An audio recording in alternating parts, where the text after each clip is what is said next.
Hi friends, வணக்கம். Welcome to flavours of Tamil Nadu. இன்றைக்கி நம்ம மீதமான இட்லியை வச்சு சூப்பரான ஒரு இட்லி உப்புமா எப்படி பண்ணுறதுன்னு பார்க்கலாம் வாங்க. இது வந்து நைட்டு மீந்துருச்சு. இந்த இட்லி ஒரு 5 இட்லி இருக்குது. இட்லி வந்து நைட்டு மீந்துருச்சுன்னா எடுத்து ஃப்ரிட்ஜில் வச்சுருங்க. ஃப்ரிட்ஜில் வச்சுட்டு உப்புமா பண்ணிங்கன்னா இந்த மாதிரி ஈஸியாக உதிர்க்க முடியும். இதே மாதிரி எல்லா இட்லியையும் நல்லா உதிர்த்து எடுத்துக்கலாம்.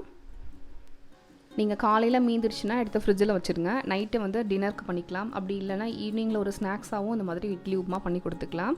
ஒருவேளை நைட்டில் மீந்துருச்சுன்னா நம்ம அதே மாதிரி ஃப்ரிட்ஜில் வச்சுட்டு மறுநாள் காலையில் நமக்கு இந்த மாதிரி டிஃபனுக்காக இட்லி உப்புமா பண்ணிக்கலாம். உப்புமா தாளிக்கிறதுக்காக ஒரு பெரிய வெங்காயத்தை இந்த மாதிரி பொடி பொடியாக கட் பண்ணி வச்சுருக்கேன். ஒரு பச்சை மிளகாவையும் நல்லா பொடியாக அரிஞ்சிக்கலாம். கொஞ்சமாக 1/4 இன்ச் சைஸ்க்கு இஞ்சியையும் தூள் தூளாக கட் பண்ணி வச்சுக்கோங்க. ஒரு இனுக்கு கருவேப்பிலை. தாளிப்பு பண்ணுறதுக்கு முன்னாடி தேவையான பொருள் எல்லாத்தையும் ரெடியாக வச்சுக்கோங்க, இல்லைனா தீஞ்சு போயிடும். நான் 1/2 ஸ்பூன் அளவுக்கு கடுகு எடுத்து வச்சுருக்கேன்.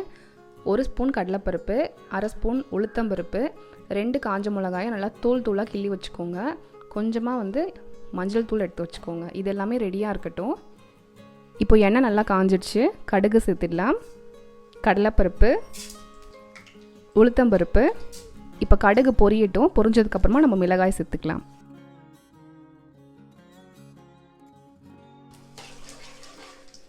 கடுகு நல்லா பொரிஞ்சாச்சு. கடலைப்பருப்பும் செவக்க ஆரம்பிச்சிடுச்சு. ஃப்ளேமை நல்லா சிம்மில் வச்சுட்டு மிளகாய் சேர்த்துருங்க.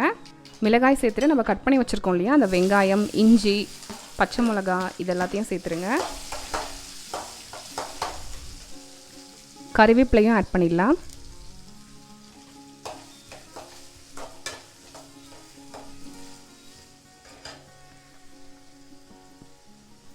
இந்த இஞ்சி கட் பண்ணி போட்டிருக்கிறதுனால நல்லா ஃப்ளேவர் கொடுக்கும். இஞ்சி கண்டிப்பாக சேர்த்துக்கோங்க. பூண்டுலாம் தேவையில்லை.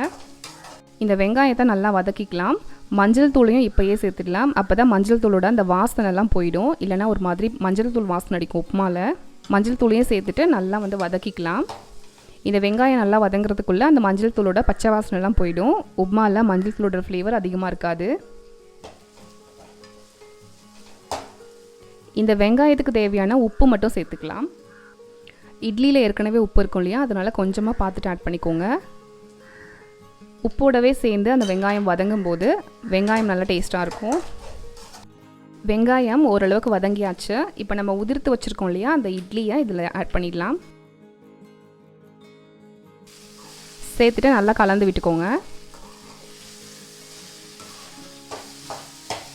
ஃப்ளேமை நல்லா சிம்மில் வச்சுக்கோங்க.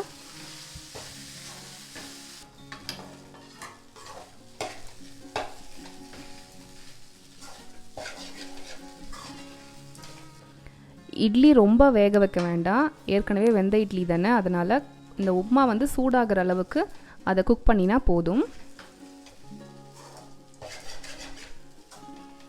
அவ்வளோதான் ஃப்ரெண்ட்ஸ், நம்மளோட இட்லி உப்புமா ரெடி ஆகிடுச்சு. இப்போ நான் ஸ்டவ் ஆஃப் பண்ணிடுறேன்.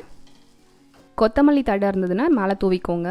என்கிட்ட இப்போ கொத்தமல்லி தழை இல்லை, அதனால் நான் கருவேப்பிலை மட்டும் சேர்த்துக்கிட்டேன். நம்மளோட இட்லி உப்புமா சுட சுட சூப்பராக ரெடி ஆகிடுச்சு. நீங்களும் ட்ரை பண்ணி பாருங்கள். ட்ரை பண்ணி பார்த்துட்டு எப்படி வந்ததுன்னு சொல்லிட்டு எனக்கு மறக்காமல் கமெண்ட் பண்ணுங்கள்.